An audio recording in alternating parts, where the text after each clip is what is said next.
ayan. Halika, usap tayo, kaibigan. Hindi ko alam kung ano ang chocolate.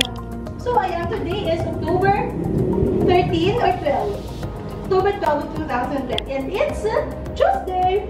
So, alam ko na hindi ko pa kayo nasasama sa behind the scene ng actual renovation 101 dito sa Casa Bailey.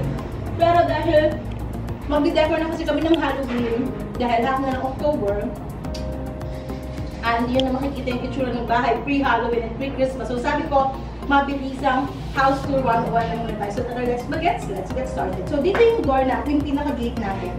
Diba? And then pagpasok mo is, ito na agad yung porch area. Kanan is garden ng mga vegetable.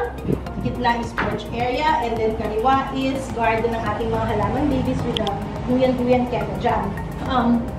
Kung napanood niyo yung dati nating house tour vlog, this one, itong sofa na to is dati, ay itong kahoy-kahoy na to is wala to dito. Originally, ito ay galing sa loob. Pero since nagkaroon kami ng drum set kasi, so wala kaming choice kundi ilabas siya para magka-space kami para sa drum.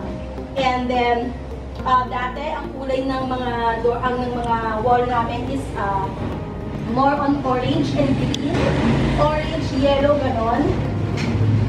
And then, ngayon, ginawa namin, since ang dami na talaga pakpak, sabi ko, mas maganda, mas tipid, mas less kalat, isaan na lang na pintura. So, nung nagkaroon ng extra budget, ayun, kinulayan namin lahat ng black and white and gray. And ang nakaka-proud, kung nakita nyo kanina yung pinaka-intro, nakita yung buong bahay, lahat yun, kami lang ang nagpintura. And sobrang nakaka-proud at ang grabe na natipid namin kasi diba, we don't need to pay for labor. And talagang na-test ang aming Teamwork 101. So, ayun. This one sa kanan naman is yung kanilang farm girl. Nakikita niyo ito mostly sa mga post ko pag naglalaro yung mga bagets. Linagay lang namin siya ng mga damo-damo, ng artificial na grass. And then dito yung mga dinosaurs ni Brielle. And then dito is, andito lang yung mga pananim nila, mga bota, mga keme, syempre dapat organized pa rin. And then dito is yung mga halaman na nagbe-bear ng vegetables. Dati ang mga halaman ko, few years ago, 5 years ago, dito siya. Pero sabi ko, para mabigyan sila ng space dito kasi lagi silang lalambitin dito. Dito naglalambitin sa ating Briley. Shucks, tayo ba ako na to? Oh! So yan, dyan naglalambitin si Ate Briley. Yan, dyan sila lagi. Mas maganda na meron sila talaga designated space. And then, dito naman is, ayan, nandito nga yung mga halaman babies namin. Pero, hindi talaga sila dyan nakalagay. Sa loob talaga sila. Pero since umulan ng ilang araw, so sabi ko, maganda na maligo muna sila. Ito yung pinaka-porch area namin. Ito yung ating main door. Ang ating bonggang yellow door. So, dati ito ay wood lang. And then, dati itong meso na to, ano kulay ito dati? Orange. Orange and green. Diba? So, syempre nakasunod sa theme. And then, syempre ngayon na nagpalit, pinigurahan din namin siya ng black and yellow. Alam ko na medyo, yung iba parang sabi, ang loud. Pero kami naman na nakatira dito, happy naman kami. Kasi parang yung yellow yung pinaka-accent ng black and white. So, wala kaming dinagdag. Mostly talaga is ni-repaint, ni-refurbish. So, dito naman, sa dulong part is ang ating pinaka-garden area. So, dito, yung mga nakikita niyong breakfast, ito yung mga nakikita niyong lunch, mga nakatambay kami dyan, nakahiga. Dati to, wala pa dati itong buyan. Dati dito is pure Bermuda grass lang siya. And, lagi siyang namamatay. Medyo high maintenance yung Bermuda grass, diba? Kaya minsan sobrang dry, minsan nalululod naman pag too much ulan.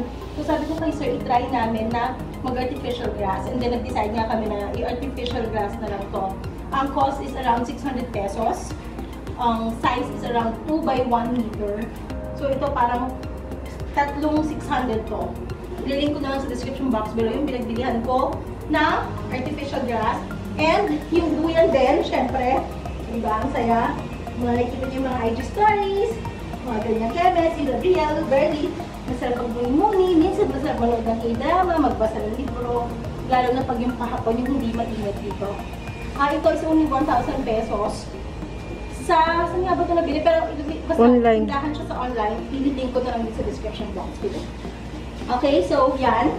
masaya naman kami sa naging outcome ng black and white. Actually, for me, very, very elegant yung datingan niya. So, wala kami masyadong binago dito, more on the pintura lang. Wala kaming binago, yun lang, yung minove namin yung kanilang farm build area. Okay. Sorry, dito pala, sa gilid, ito. Hindi ko na makalimutan. Itong part na ito naman, this one, nasabi ko lang sa dating vlog, ito yung dati naming tindahan. Dating office, ngayon naman is space na siya. Meron kaming renter dito. Sayang din naman, extra income. And then, itong way na to, meron na tayo ditong bintahan na makikita mo dito yung salas natin. So, itong way na to is going na sa school area. And then, as you can see, meron tayo yung door. And then, yan naman yung papasok sa salas kapag galing ka sa garage. Magkakaroon na tayo ng separate garage tour and terrace tour. So, for now, is talagang yung parang sala lang and itong labas. So, syempre, dito tayo dadaan sa bonggang yellow door. And let's pasok. Ano siya? Ganito siya. Nabubukas siya ng bonggang bukas. Pag mga handaan, ano lang yan. Pag mga Pasko, ganyan, may bahanda si Mayor. Usually lang, isa lang yung ginagawa natin. Pasok po! Okay. Buksan natin ang mga lakasang ilaw. Okay.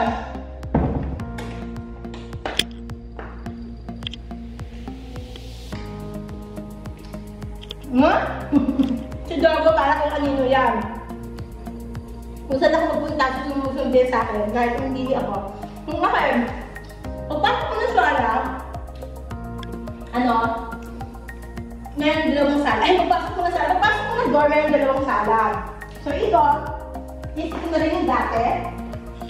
Meron dito dati yung dalawang bangko na sa labas, nilabas namin. Inikot-ikot ko lang siya. This one is dating nandun. Dating brown, pininturahan ng white.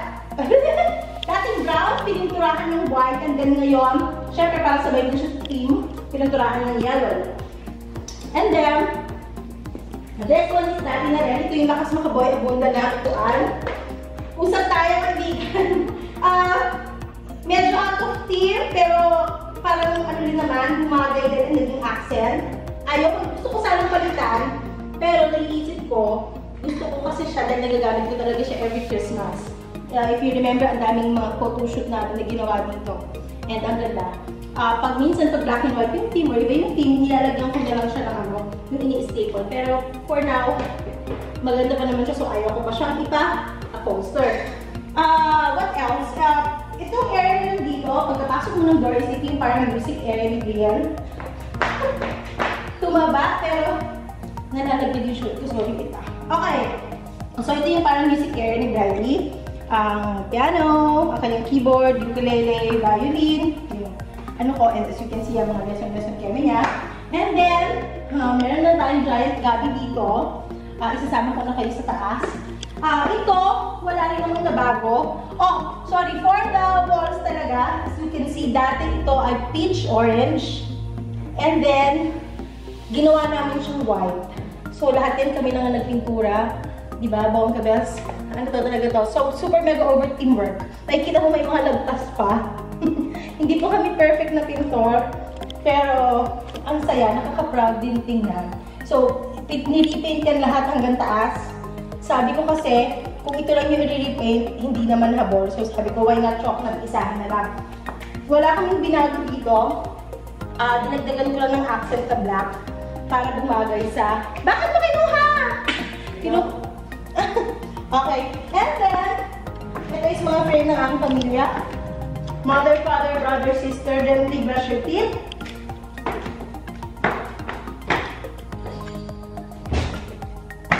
OMG, nagkalat pa dito. Kinukuha ka.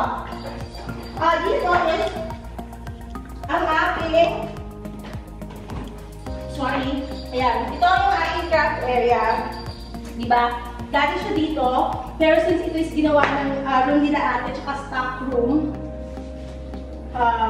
nilipat ko siya dito. And syempre kasama natin si Brady Holic. Ito is ano ko pa to sa Bridey Hall. Ito yung aking mannequin. And then this one is doon nila Bridey and Riel, Auntie Doyce, Uncle Dennis, may isang renter. And then this one is banyo. Siyempre, wallpaper ko rin yung banyo niya. Kasama yan sa ating wallpaper journey. Ang sa'yo ng wallpaper kasi hindi siya masyadong mahal and madali lang siya ikabit. Hindi siya messy, not unlike pintura. And itong door na is nag-lead siya going to the terrace. Magkaroon na lang tayo ng separate vlog to today. Ayan, makikita mo. Ganyan ang itsura niya pag-open below. Kita sa baba, itutok mo yung pag-ganyan. Nope. Ganun yan. So, ganyan ang itsura niya. Diyan na lang. Ayan. So, di ba, masaya lang yung open below. Saka masaya talaga pag mataas yung ceiling. Para hindi nakapasuffocate yung aliolas. So, ayan. Ganyan.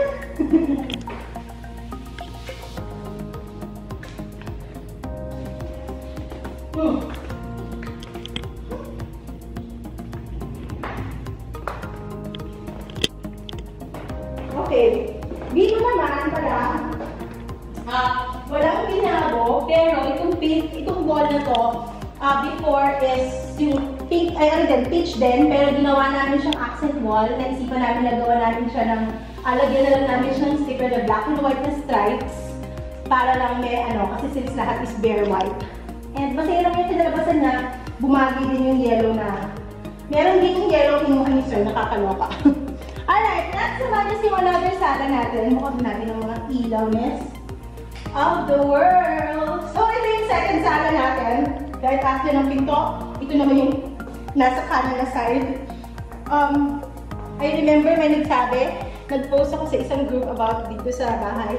Natutuwa sila kasi bawat lugar daw may upuan. Like sa labas, maraming upuan. Dito sa sala, ilan ang upuan. Wala lang, parang bawat lugar is pwede kang mag-muni-muni and mag-relax. Yung dating nakita niyo sa vlog is the same pa rin. Nilipat-lipat lang namin. Yung TV dati nandito siya. Itong sofa dati nandito siya. Naisip lang namin na ilagay na dito. Mas masaya pala pag nandito yung TV. Kasi number one, yung nakaupo doon, sa pangalawang sala makakanood. Yung nasa kusina, makakanood pa rin. And at the same time, pag nandito ka, open na din natin. Pag nandito ka, masarap manood. Dito yung laging pwesto namin, pwesto ni Gusto. Dito kami nag-movie night, and mas maaliwalas kasi hindi na natakpan yung TV ng liwanag. And dito ko lang din naisip na ilagay yung yung pinaka-drum set natin. Kasi parang theater. Keme, wala lang. This one ay DIYs lang yan. Kahoy lang yan na nilagyan ng lubed. And dinilagyan ng arte-arte. The same with this one. Yung mga nakikita yung mga parang keme na ganyan. Wilton Depot. And meron din mga nabibili online sa Shopee. Madami rin. Lagyan nyo lang, anong tawag sa galon? Frame. Marami na kayong makikita. Mga family rules. Picture lang. And then this one, welcome to our family, keme. Yan lang naman yun. And then this one is from Wilton Depot. Sa baba is ganyan lang, simple lang. Speaker namin yan kasi may speaker kami since mahilig kaming mag-video, okay? Mahilig kami manood ng movie. Ako lang pala yung mahilig mag-video, okay? Pero everyone mahilig manood ng movie. So, meron talaga kami pa-sound system. This one is from, ano nga yung tawag doon? Sa lugar na mura yung doon sa may mga piyapo-piyapo. Kalimutan ko yung tawag. Anong tawag nun, Dad? Cartimar? Hindi yung Cartimar. Nalimutan ko. Basta, meron place sa mga Quiapo na doon murang bumili ng speaker. Sobrang mura lang. Mga 50% or minsan 70% pa nga ng price sa mall. And, yung sofa natin is gray. And then, luma na yan. Luma na yan. Binili lang din namin yan. Second hand. 8,000, no? Sa carousel namin nabili yan. And, nilalagyan ko lang siya ng accent na dalawang pillow. Para lang may drama. And this one, kung hindi magkasya lahat sa sofa, may bisita or minsan kami, pag nanonood kami dyan, kaming pamilya dito, sila Ate Bas dito, kasi syempre hindi na tayo magkasya doon. Dito rin. This one is, paano lang to? Paano lang to, kahoy na to, pasadya. Dinisign ko lang siya together with this one. Parang terno lang yung tatlo na yan. Sobrang mura lang sa local na magkakahoy lang. And what else? Ito, yung diretso nito. Open natin. Hello! Hello! Yan. So, ang diretso nito is kusina. Pero magkakaroon na lang tayo ng separate na kusina for that one. Okay. Pagkatapos itong dalawang sala, ito na yung going dito sa kwarto namin. So, ito yung kwarto namin ni Mr. Billy. This is the master's bedroom. And gawa naman tayo ng second block dyan. This is going to the kitchen. And then dito sa area to is gumawa lang ako ng parang play area nila or reading nook nila. So you can see may basket tayo dyan. Nalalagyan ng mga toys. Ito is from... Ito ay free to sa ano namin. Sa pinagawa namin sa kwarto. Sobrang mura lang parang 3,000 pesos. 2,700, 3,000. Isang set na Cleopatra with stool pa. So, nilabas ko na lang dito kasi nga, diba, syempre, para may accent din. Black, gray, and yellow. So, you can see black, gray, white, yellow. This one is from Shopee. Ito ay upuan to ni Sir dati. Upuan niya to sa computer niya, pero dahil natigasan na siya, hindi niya kinaya. Nilabas ko na lang dito. So, gusto ko magbasa. Keme, dito sila naglalaro. Pero syempre, kahit ito na yung play area nila, madalas, buong bahay pa rin yung tinitake over nila. This one is from Shopee, syempre. Shopee or Lazada, meron yan. Mga lights, 100 pesos. And this one is pasadya talaga to. As you can see, every family has a story. Welcome to ours, the Baileys. Pinagawa ko talaga siya. Pinasadya ko yung mga wordings niya. Ayan. And carpet. Carpet. Dinagdagan namin ng carpet. That's from Shopee or Lazada also. Ililink ko na lang dito sa description box below. This one is the same na sa dati. Pero ang original talaga nito is mga libro to. Ginawa ko na nalagyan ng frame kasi sobrang dami namin frame. Hindi ko na alam minsan kung saan namin nalagyan mga pictures namin. So, ayan. And then dito is yung ating mga organizational keme lang. Nalagyan ng gamot. As you can see, ito yung mga nalagyan ng gamot natin. And of course, naka-ano yan. Naka-label yan. Advil, Alaxan, Antibiotic, Bioflu, Keme-Keme, First Aid Kit, Medicine Kit, Pen, Cord Plug, Nail, Paper, Scissor, and Supplies. And sa baba is mga album, etc. Alright. So, yan yung area natin dito. Dati yung bangko na nandun, yun yung nandito. Kung naaalala nyo, yung brown na bangko yung nandito. Pero wala lang. Gusto ko lang siyang i-move. Alright. Ito is sobrang gumawa na nito kay Mother Earth pa to. Ang ginawa lang namin is, nilagyan lang namin ng paper din. That one is nilagyan din namin pala ng wallpaper. Brown yan before. Nakalimutan ko. So, brown yan before, nilagyan din namin siya ng wallpaper para sumabay siya sa theme. This one also. And then, this door leads to the homeschool area. Ito yung sinabi ko kanina. And then, of course, ang pinaka-importante ngayon ay ang alcohol. And of course, we have our sanitizing station. Importante yan. Especially near the door area para bago pumasok. Okay. This one naman is shada! Ano to? Shurong to.